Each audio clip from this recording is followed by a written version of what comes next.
Hello guys, what's up? So today's talk it's all about topology and edge flow and polygons and those kind of nerdy poly stuff. Um, so basically, I sculpted a quick female bust while I was waiting for renders at work one day. Um, so I decided to make a video on what you do after that, like what you do after you get the initial sculpt, how you move past being a sculpt and how to move it towards production ready animatable mesh, which is very important, if you want to do something with your model um, after uh, like animate it, do some, I don't know, cool video with it or whatever. So I'm still a bit ill, so I apologize for my sore voice and occasional coughs and sneezes and stuff like that. So very sorry about that, but there's not much I can do about it. Anyways, so yeah, as you see, I started laying down the initial topology, like the main strokes of edge flow around the mouth, around the eyes, framing the face, which is standard animatable mesh. I mean, most of you probably already know how to do that, so I'm not gonna brag too much about it. I will, however, go and cover um, how you make the UVs, how you make the the topology for the clothing and all kind of stuff, uh, together with the poly paint and a little bit of texturing and ZBrush and stuff. So hopefully some of you gonna find it useful. Um, it's gonna be pretty long video, somewhere around 40 minutes, 45 minutes, something like that. I guess because it's just because there's so much to cover and there is no short way of doing it, so you just gotta power through this kind of stuff. um, to me, I mean, some people are very uh, frustrated when they need to do retopology for some reason, or they're very scared about it, like how do I do the perfect topology so my model can correctly deform and just work in animation. And there's not much really to it if you think about it. I mean, there's certain rules, yes, of course, that you need to follow, but other than that, um, it's just so repeatable process. I I found myself not thinking about what should I do after like few models. I pretty much try to use the same topology for most of my models, if if the models accept that. If it's a specific type of a model with different type of curvatures or features, then you just can't do it. But for most times, you get your initial topology flowing into the muscles, flowing the same way the muscle does. So you have a circular patch around the eyes, circular patch around the mouth. um, you get that nasolabial fold uh, uh, patch of topology that goes from the bottom of the chin, uh, right ab uh, right above the nostrils and that kind of stuff. And I found retopologizing in Maya sometimes a bit tricky. Uh, I mean, I know they based all their algorithms by the famous Next plugin that was available years ago. Um, but I don't know if it's a viewport issue or stuff. But sometimes, like especially in the years, I I tend to get a lot of snapping to different undesired places type of behavior. Like if you have a topology on something and you try to draw topology behind that object, still in the same patch, you usually get polygons from the back snapping to the front, which is a bit um, daunting sometimes. But I mean, it's not a big deal. You can probably uh, live with that. But I mean, it's a $4,000 software, so they should probably do something about it, right? I mean, if you take like a topogon, it's just like a fraction of the price, and it's like way ahead in a topology making process. I mean, it is a dedicated software for that, but still, I mean, I just feel that Maya can improve and probably will improve the topology toolset with the the new updates.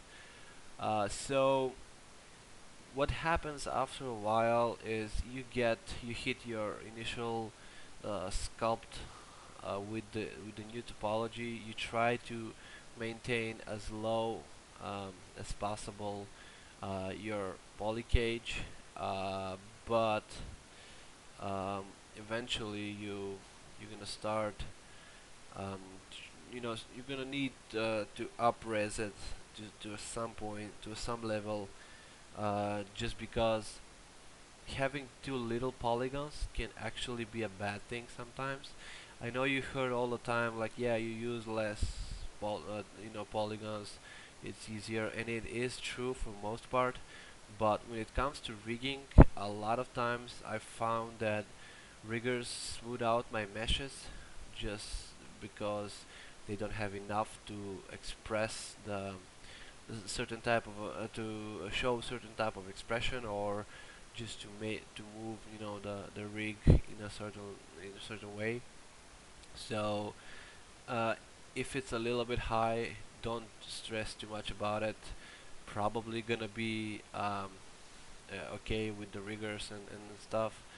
And you should always, like, if you have the chance before you start retopologizing, always check um, your rigger. Just do a casual conversation. Ask them around what type of topology they prefer. Maybe there's a tool they use that requires a topology in a certain way. So this is like speaking in production, which I mean, you should probably know this if you already are in production. But if you're getting into that, um, uh, that's the conversations that you're gonna probably have with your riggers. Um, just because most studios have their own rigging systems, and yeah, they like their stuff, and they like their stuff to work in a certain way.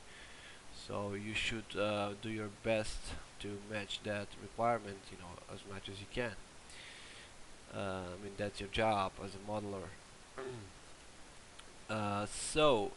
Moving along here, you see me, I deviate from the sculpt a lot when it comes to the clothing, just because there's so much overlapping pieces that are not sculpted, but they're just broadly hinted in the sculpt. So it's I you know I don't go too deep when I sculpt my initial stuff, just because I have no idea if I'm gonna use it or not. So I mean, when I'm doing like a speed sculpt, I I try to stay loose. I try to make the stuff look like it's there, but not necessarily be correctly sculpted, like with with you know overhangs and all that kind of stuff with a separate topology. So yeah, so when you come to retopology, you usually just go back to um, old old school uh, high poly modeling techniques, just grab your extrude tool, your split polygon tools and stuff, and just model out clean um, clean version of your sculpt. Um, I try to use my sculpt more of a volume reference, so to speak, instead of following it blindly, because a lot of times you don't even have the time, just to go and polish everything out, and so following your sculpt blindly can lead to getting your meshes, retopologized meshes, be lumpy and uneven, which is very undesirable. Um, so yeah, just keep that in mind. Don't trust your sculpt too much. Um, so yeah, after I laid down the main topology, I'm just preparing the mesh for sculpting, because I sculpted all the character and the clothing and the hair before I started these recordings. But since I figured I should probably do a demo on how to sculpt at least some of the stuff, I'm gonna be resculpting the face, the details the details of the face, and I'm gonna be resculpting the clothing, so you can just see how I'm going about it. Sorry about that. So yeah, I think I'm gonna move to the mouth bag right now, because I tend to use uh, ZBrush ZBrush scale for my models. Sometimes I don't scale them worldly like Maya would like to do. I usually get troubles in tricky tiny areas like the mouth. Vertices from the upper lip start to blend and merge with the verts on the lower lip, um, and yeah, I usually go and fix that kind of stuff. Uh, but I found, and this is not probably true for everything, but I found that when I go to ZBrush after Maya, it's better for me to have the model in similar scale that ZBrush likes to work, just because the brushes in ZBrush would work a lot better if my model is not like uh, realistic scale, um, like real world scale, because I had some issues in the past where you can't scale the brush big enough to move with the move brush, so you have to go to the preferences and alter the settings of how big your brush can be, which it's not a big deal, but it can lead to some trouble. um, so yeah, here I go decimating the hair. I'm not sure, but I don't think I did a retopology for the hair, just because I didn't feel like you're gonna use that for production. Like, this more for like, if you use the model in animation, you're probably gonna use the sculpt, decimated low poly version of the sculpt for the animation part, and then when it comes to rendering, you just go and make a Maya hair, or shaven haircut, or Yeti, or whatever you're using for your hair seams. You just go and make a realistic not realistic, but dynamic simulated hair solution. So you're probably gonna trash that model in, and I don't see the point in like going and like spending the time to retopologize it, where you're not gonna use it too much in the end. Um, in production, you really need to keep your shit together and your workflow fast, because no one's gonna wait for you, to just go and do every single, thing perfect especially if they're not gonna use it. Like if your model for some reason is gonna be used just for um, a clay render, then there's no point in doing fancy topology for it. Like, I mean, not a clay render, but a statue. I meant, like, if you do something that they're gonna rig it, but just for posing, or they not gonna really be like any hero character. There's really no point in going and spending crazy amount of time detailing all this kind of stuff, making the UVs all perfect and all that kind of stuff. Just, you're gonna probably get more in trouble trying to do that than if you don't do that. I found it might not be true for every production, but the guys that are calling the shots and paying your bills, they would love when you're fast. They love to see things done ahead of time instead of behind schedule. So to be able to work fast and to be able to deliver on time or before the deadline finishes, I mean upfront, it's very crucial, and it's gonna make you very um, valuable asset for that company. So just keep that in mind. You noticed me, I'm not in Maya when I'm doing my UVs. I always use UV layout for that. It's a simple little 2000 and not 2000 but like 1987 look software with the old school interface, but don't don't be fooled by that, because it's a very powerful tool for unwrapping. Um, I've been using it for, I don't know, maybe 8, 9 years, something like that, and I never had the need to to not use it and do something, you know, to explore different stuff, because there's really no need. Once you learn few hotkeys, you really don't need anything else to make your UVs. It's so straightforward. Um, yeah, I mean, that's about it. It's like, and all the hotkeys are very common English. Like, if you want to cut UVs, you just press C, which is pretty much cut. If you wanna move stuff, you just select where you want it to go and just press M.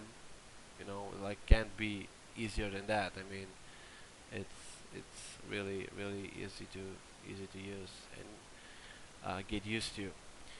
So yeah, just modeling few little pieces, uh, and here I decided to go with the route, what if she had a glasses? Like, I never had that in the initial sculpt, but then I figured, like, why not? I mean, you never know until you try. Maybe it's gonna look better.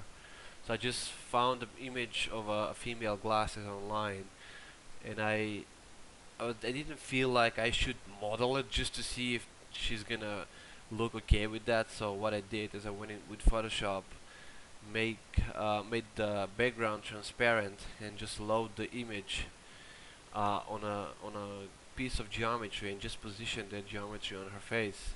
And I like what I saw there, and she had certain type of appeal for some reason, and I went for, yeah, sure, I'll add the glasses. And you see me now modeling them, which is very straightforward for this kind of stuff. And for the easiest stuff, Maya can be some. I mean, not just Maya. It's 3D in general. So 3D software in general, you can do complex stuff like, I don't know, whatever, and they're gonna be just fine. And then you're just gonna press extrude, and they're gonna crash, which is exactly what's gonna happen to me now. Like, I used the last um, I don't know, maybe 15 to 20 minutes. I press Control S like crazy. Now you said that, okay? So yeah, it's when it crashed. So I and but the good thing is when it crashed, it kind of opened my eyes to a new possibility of how I can model the same thing in a different way, and be much faster, and get my job done faster. So yeah, I just took a piece of cylinder and I extruded um, the the glass and the frames around it, separated all that kind of stuff, and it was it was much faster this way. And I didn't think of this the first way that I was doing it. So sometimes it's a learning curve, and I yeah. So here I'm a bit trying to figure out how I would like um, to model the back of the glasses, the frames, the handles. So because on the image I have this not very clear, and I just googled around few the famous brands and different type of glasses and found what I was looking for, and now just executing stuff. Um, you, I mean, it's not much that I can say. It's like the most complex model in the world, but it is a model that changes the appeal of the character. So I wanted to make sure that I do a good job and not just slack and just do average, because your model in the end is gonna be as good as the worst part of it. So you would like, you know, if you're preparing something for a demo reel, for something to be shown to a client, to whatever, just please make sure that everything is at the same level and the same quality, because the worst thing you want to do is make a perfect face and then you make shitty hair, or you make all the props mushy and different stylization, and it just doesn't look that you are serious about what you're doing, and it just gives a bad vibe with the clients, because you know how would you react if someone do that, if you're the head of the project, and someone deliver half finished model, not gonna like him too much, right? So yeah, just put yourself in the position of your supervisor, or the one that is responsible for what you're doing, and someone that is approving what you're doing, and just try to work like that. So yeah, we're pretty much done here with all the nerdy geeky poly stuff, and now we're gonna move towards the fun part where we sculpt and make everything look pretty and natural and whatever. Okay, so yeah, first a discussion about folds. So sculpting clothing is not as complex as you might think. It is a lot of work, don't get me wrong, but it's not science fiction and not something that you can't it can't be learned. So there's a few different types of fold that you should be aware of, like uh, there are hanging folds and there are compression folds. The two main categories that I worry about are hanging and compression folds. So compression folds is, I shouldn't really explain that. The name itself is saying them. Uh, they appear on the tight areas usually. Um, you know, Somewhere where something is bunched up, stuck together, or crunched on itself, like these buttons that I'm doing right now. And the longer folds that wrap around the the body, they're called hanging folds, because they appear because of the gravity that pulls, your t-shirt, your shirt, uh, to collide with your body. So that's pretty much how I like to look at stuff. It's not it's not super complex. I mean, there are scientific papers online that you can look up that explain this in very big detail. Going scientific about compression faults and hanging faults and different types of faults. But I I found that for what I'm doing, especially for cartoon models, you really don't need anything crazier than that. Just because you don't usually sculpt these type of stuff in the production. I mean, you see people on YouTube, on Twitch, or doing these awesome videos of how they sculpt, the beautiful clothing, everything folding perfectly, that kind of stuff. But truth is, if you're not doing games, if you're doing like commercials, or if you're doing like high-end commercials or film, that you're not gonna do that. All you're gonna do is you're gonna probably sculpt basic shape for the clothing. Then you're gonna go and retopologize it, and you're gonna UV it, and then you're gonna give it to the simulation department, the effects department, and that's it. So you don't get to sculpt all the crazy faults and be, oh my god, this is gonna look so good on render, because faults are very dependent of the pose of the character. So if you change the pose, and the animation poses change like 10 in a second, then your sculpt doesn't make sense no more. So just you know just don't get too excited that you're gonna be doing this kind of stuff if you're going in production.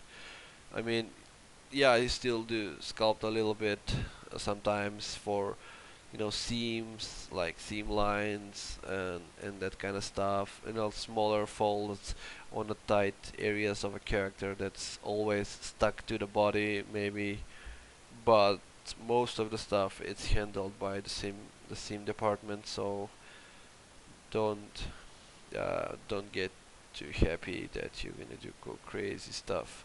I mean, for your personal artwork, do be my guest, do the best you can do, impress your employer, because um, you know that's what they're looking for to see. But um, yeah, I'm just trying to give you a realistic perspective of what is expecting you in a real world production. Um, and yeah, so we're almost done with sculpting the clothing part, and we're gonna jump to um, tightening, tightening up the hair. Um and for this render, I just decided that I'm not gonna do hair simulation because I'm not gonna do animation with this. So I decided to actually sculpt, spend some time and polish up um, the hair a little bit with some of the brushes, and make it a little better, a little tighter looking. So when I get to render it, I get a cool, crisp style. I should mention a few brushes that I use that are not available in ZBrush by default, like Orbs Crack Brush, which is a free brush you can download from the internet, but is not coming when you're freshly installed ZBrush. And other thing that I like to mention, that I use hotkeys for everything in ZBrush. Like I can't imagine working in ZBrush without my hotkeys. Like sometimes I jump from my computer to some of my colleagues, just when we're discussing stuff, or I'm trying to show them different stuff, and I'm like, oh dude, this is not working. So I jump back, I save my hotkeys somewhere on the server, and I go and just reload them on their computers, because I can't really be fast and efficient if I'm thinking what I'm pressing. So it's more of a muscle memory, um, to me. So yeah, I would say the first thing you do when you install ZBrush is go ahead and set up some hotkeys for the the most used brushes, and that would be, for me at least, I have them mapped on the numbers of my keyboard from 1 to 9, uh, and I have like move brush uh, is number 2, standard brush is number 1, move brush is number 2, pinch is 3, clay is 4, clay build up is 5, pinch is 6, edge polish is 7, trim dynamic is 8, and then 9 is reserved for autosave. And that can save your butt so much. Like, ZBrush can crash for no reason or for a good reason. It doesn't matter. There is no excuse for losing work. I mean, you should always save as much as you can, because you know you don't want to resculpt stuff, do you? I mean, when you craft something beautifully the first time, why the heck you would want to go and do it again? I mean, especially on a tight schedule, that's insane. So, and it takes like one hit of a button if you map it on a hotkey to do a save, and you're secure. And after a while, it's gonna become a muscle memory, and you're not gonna even think about it, and you're gonna be doing it, and you'll be safe all the time. Other thing that I found very useful if you're using a lot of hotkeys is put them on your Google Drive, put them on your Dropbox, on your email, on every possible cloud solution that you use, on your phone, on your hard drive, on your USB. So no matter where you are, no matter if you're in France or in Pennsylvania, you can just open up a laptop, plug your USB, or download uh, your hotkey from the Dropbox or whatever, and just be efficient about it. So this is something you should always keep in mind. A good piece of advice, like if you're like me and you don't want to change stuff, it it's like a must thing to do. Like, I'm gonna give you a little example of, I have customized Maya a lot since 2014 version. So I have like extrude mapped to Control E, or Control Shift E actually, and then I have like Hypershade mapped on the H, UV editor mapped on the U, and I like how Max's render view opens when you press F9. So I like that kind of workflow. I don't have to go and hunt through menus and do that. So I just map that. And then 2016 came out. Every single menu is in a different place. Everything is called differently.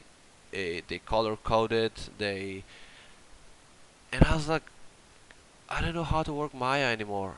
Like, I open it and I close it. I just get frustrated every 5 seconds of the way.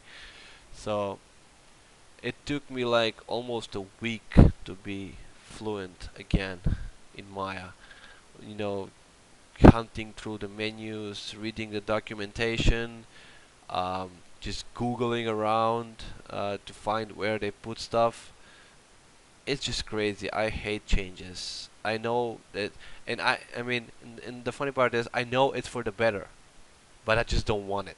I I would sometimes I would rather work uh, in my old ways just because I can do stuff faster.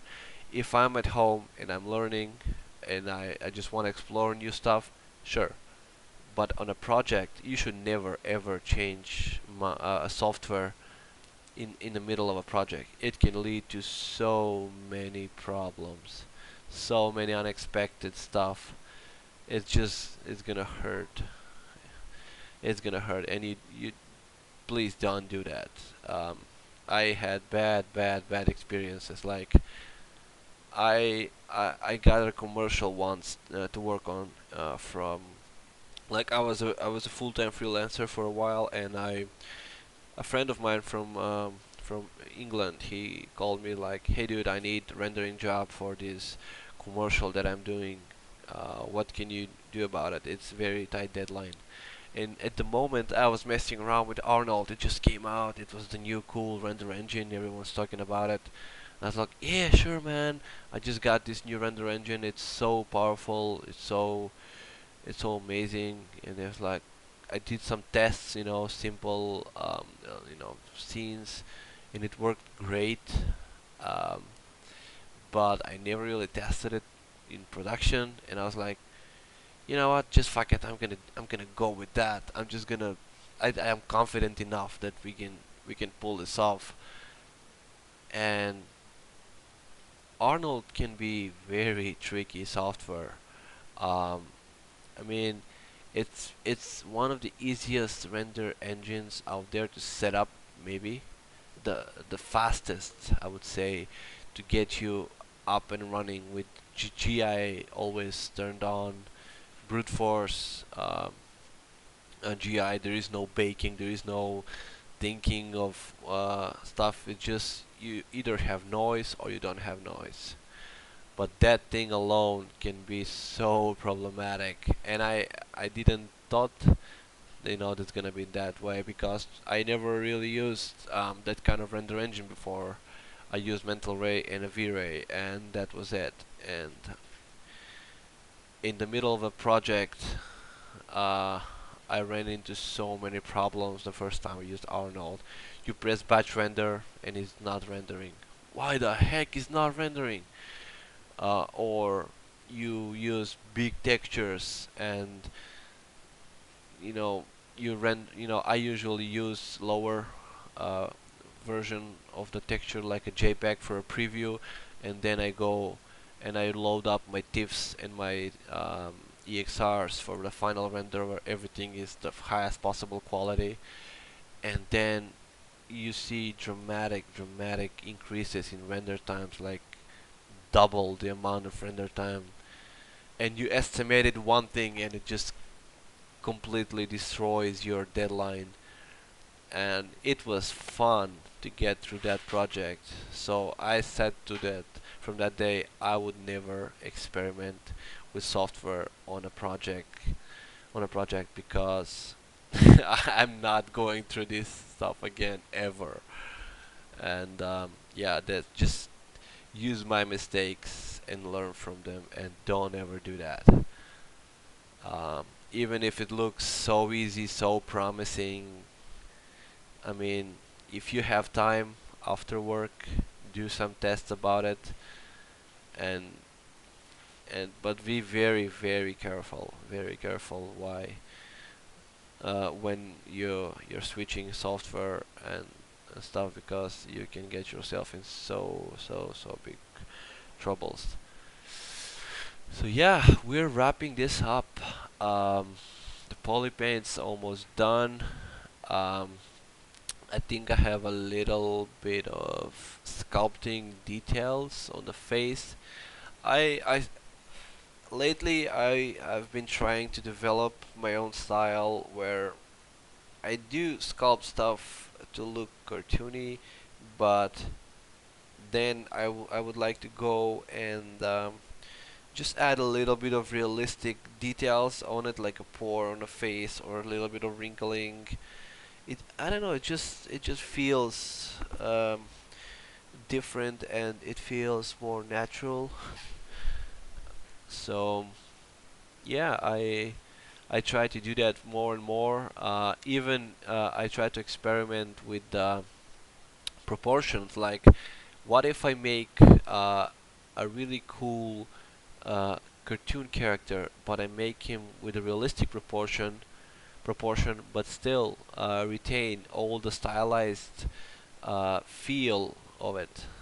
So you get this kind of stylized reality, I would like to call it, where you do get that appeal of the character, but but it looks different than anything you see.